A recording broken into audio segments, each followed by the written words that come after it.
LaMelo Ball coming into the NBA was one of the most hyped up prospects in the last 5 to 10 years. A 6'8" perimeter player who can pass the ball almost like he's Magic Johnson and shoot deep threes like he's Steph Curry. It's no surprise that a lot of fans and scouts were in awe of the potential he showcased, and so far in his young career has lived up to most of the hype. He's won a Rookie of the Year and he's already made the All-Star team in his sophomore year in the league. But I'm here to tell you that LaMelo Ball has even more potential to showcase, and right now he's only scratching the surface of what he can truly be. One of the first things you notice about LaMelo Ball's game is his amazing transition play. In the open floor, he has great vision and speed, where he's able to just zip the ball to guys in tight windows without any problem. And because of how quick he is in the open floor, he's able to set up his teammates fast enough before the defense can even think about setting up. And that 6'8" height helps a lot because he's able to see the floor easier than most average guards. And he's able to throw nice lobs in areas where the defender can't interfere. Having this level of great touch on your passes and quick releases so early on in your career just speaks to how special of a passer LaMelo already is. The Charlotte Hornets had the 6th best pace in the entire NBA and was also 2nd in points per game scored in transition. This is a big testament to LaMelo since he's usually the one grabbing the rebound and pushing the pace for his team. He averaged 6.7 rebounds a game, and as a point guard, that is really good. And in the half court, it's more of the same. LaMelo is very good at reading the defense and using his excellent ball handle to find cutters in space. Honestly, the old saying of he's passing them open truly applies to LaMelo. LaMelo's on the right wing being guarded by Chris Middleton, and as he's going to the free throw line, both Hayward and Oubre cuts to the basket, and LaMelo made it seem like he was going to pass it to Hayward, but instead elects to pass it to Oubre for the dunk. Here he gets a screen right, and as he's getting to the paint, there's 4 Suns players there practically ready for anything that LaMelo might pull off. But this entire time, he was just eyeballing Hayward in the corner and then throws this no-look pass over the head of Mikal Bridges, and Miles finishes it off with a layup. Then here, Rozier acts like he was going to set a screen, only to shallow cut to the wing, and Melo drives right, and before Finney-Smith can even properly give help, Melo already zipped the ball to Washington in the paint for the 2 points.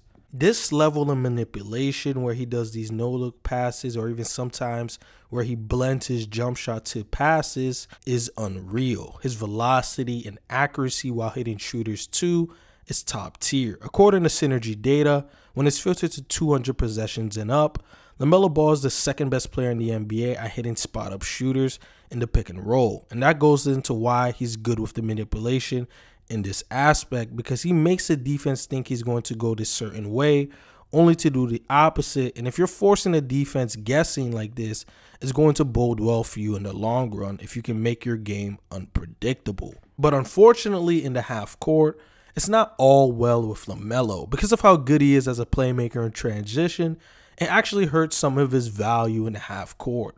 There were too many times where he had to slow down and play more methodically, but he would elect to play faster, and in turn it would usually result in missed reads or sometimes turnovers. Whenever he would get a screen, he would at times not even wait for the screen to be set and immediately try to force the play. He lacks the necessary patience to wait for the screen sometimes and then try to read what options are available. Now, don't get this wrong, LaMelo Ball is still a decent passer in the pick and roll with his dazzling skip passes and pocket passes. But for him to hit a new level in his playmaking, if he can get better at managing his pace and deceleration on drives, it will make him an even deadlier passer. And I know some people will see the 3.3 turnovers that LaMelo averaged and call him a turnover machine. But if you look in NBA history, most of the best passers and playmakers usually hover around 3 turnovers and up. And this is mainly due to them always making tough passes, and you are bound not to make the right delivery or put enough speed on the pass, so it would result in a turnover. However, this is not as bad of a thing as you might think. If LaMelo is trying to create a high leverage assist and you could see the intent was there for most of his turnovers and he's just trying to make a play, it's not as bad as if someone had the same opportunity to make that play but chooses not to do so because they want to play for stats. On this one, he gets a screen left, and before the Pistons defense can fully switch, He tries to throw it to Bridges, but he threw the pass too far, and Cade comes up with the steal. But on this play, I can understand what he's trying to do, because if Miles catches this, he has an advantage. Joseph, the defender that's guarding him, would be behind. Cade is helping off, so Rozier is wide open for 3 here, and Plumlee is in the dunker spot, which Miles can hit him there as well. But it just didn't work out, and it instead leads to 2 points on the other end. Or even here, he blows by Duarte, and as he's getting to the paint where one of the best rim protectors in the league, Miles Turner, is there, LaMelo tries to quickly zip this pass to Plumlee so Turner wouldn't be able to recover back. But he puts too much speed on this pass and Plumlee couldn't catch it, and it results in a turnover. And to me, if you're willing to go for the risky passes and you're converting the passes more than you're turning them over, I'm willing to cut you some slack on some of the turnovers if at the end of the day you're trying to create an advantage for your team. And outside of his borderline elite playmaking, LaMelo's also bringing in even more offensive value with his shooting and scoring. LaMelo averaged this past season 20.1 points per game and shot 38.9% from 3 and had a 55.4 true shooting, which was only 1.2% below the league average. And I do first want to highlight LaMelo's shooting, because coming into the league, a lot of people were very critical on his jump shot. People thought it was too unorthodox and his release point was way too low for as tall as a guy as LaMelo is. But in spite of all of that, already in his second year in the league, he's one of the best three-point shooters in the NBA. And currently, there is only 7 other players who are shooting more than 7.5 threes and making it at a 38% clip or above. That's pretty elite company for LaMelo to be a part of for a guy who was a streaky shooter for the most part before he got in the NBA. Yet, that still isn't even the most promising thing about his shooting. It's his catch and shoot threes. LaMelo shot 42.5% on catch and shoot threes and a scorching hot 50% on corner threes. These are very good indicators to prove that he could be a very portable player on multiple offenses and could possibly play with a ball dominant player. His quick release definitely plays a factor, and how quick he can dip the ball and get the shot off is probably why he's such a good shooter on the move and off the ball. But his mid-range shooting and finishing aren't as promising. Melo right now just isn't a good mid-range shooter, and his finishing needs a lot of work, mainly due to his lack of athleticism and strength. Defenders can just out-muscle him on drives and bump off his sweet spots in the paint.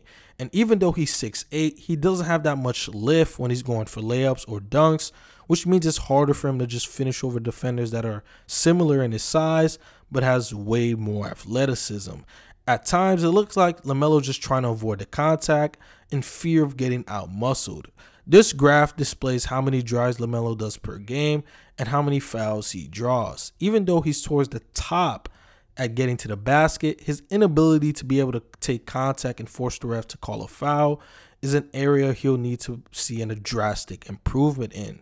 And just simply putting on more weight so defenders just can't bully him would be that advantage I think LaMelo could add to his game so his finishing can get better. And his defense at this point in his career is just below average. Although I'll give him credit for being very good in passing lanes and being able to bait offensive players to get steals, his point of attack and pick and roll defense is areas that need a lot of improvement.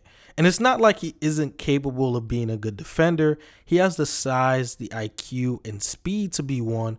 But for LaMelo right now, it's all about effort and how many plays he's actually going to commit at that end of the floor. But despite all the negatives in LaMelo Ball's game, I do think he has way more positives than negatives that could justify him being a future superstar in this league. LaMelo is still one of the best passers in the NBA. Pretty much name every pass you can think of, and I think LaMelo can make them all while still being a very good shooter. And wait, let me remind you, he's still only 20 years old.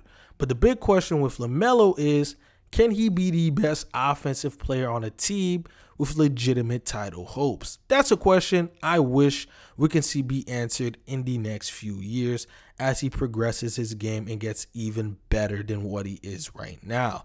So tell me if you guys think LaMelo can actually be a superstar in this league. Let me know that in the comment section below. So before you guys leave, make sure you like the video because it helps my channel get recommended more.